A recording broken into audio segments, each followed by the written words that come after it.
bringing you the news and information you need from the people making a difference. This is Comcast Newsmakers.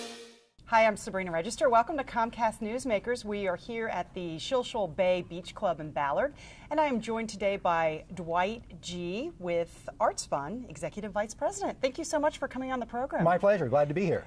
For those who don't know, what is Arts Fund? Arts Fund is a united fundraising nonprofit that raises money from businesses and individuals, make grants to more than 70 nonprofit arts groups.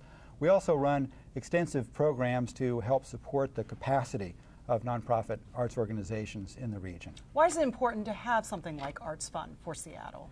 There's, first of all, the money we raise provides the way we raise money is a very efficient way for businesses and individuals to make contributions to support all the arts. So one gift to Arts Fund supports many, many arts groups.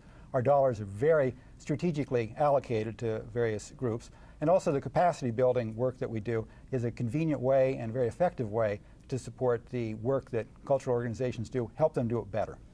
I don't have to tell you, it has been a very, very tough economic year, particularly for nonprofits. How are you guys doing? How are your donations, and how are you guys responding to this kind of year? Arts Fund has certainly had a much more difficult time raising funds this year because so much of our support comes from businesses, and the general climate has made it very difficult. Individuals' contributions to Arts Fund have kept pretty good pace with last year.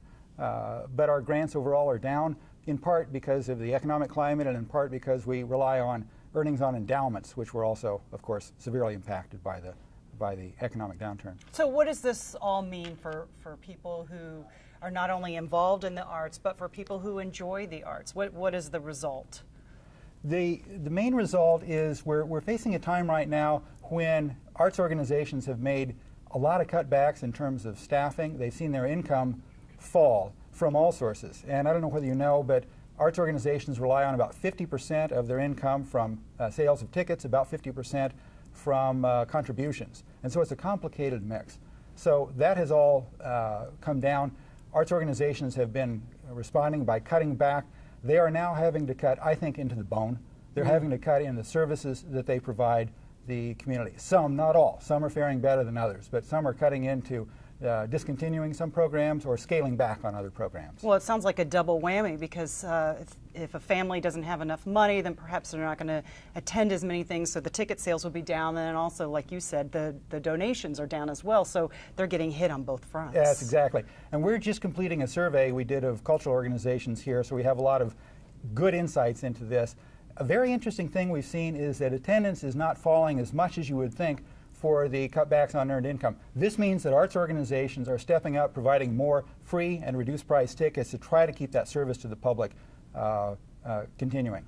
So even though it's been a tough economic year, Arts Fund has still been able to meet the base level for the funding commitments. We did meet our base funding commitments, which we were glad to do. Arts organizations really rely on us for that continued reliable support.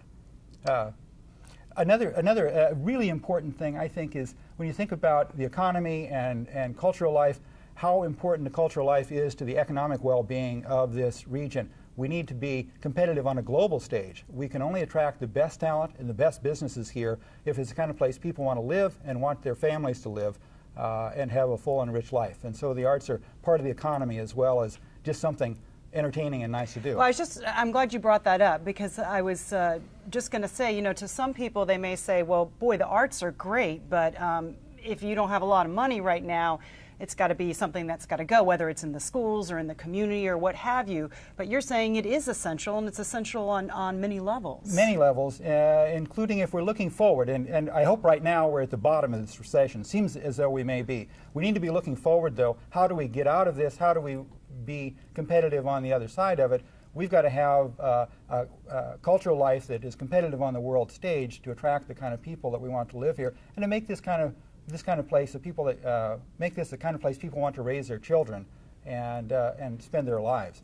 Arts organizations are deeply committed to education. It's interesting that they are making the fewest cuts to their education programs. They're cutting back on other areas, but they know how important those education programs are to the community, but they can only do that with the support. Dwight G., thank you so much with Arts Fund. Thank you. Pleasure of mine. Thanks for watching Comcast Newsmakers.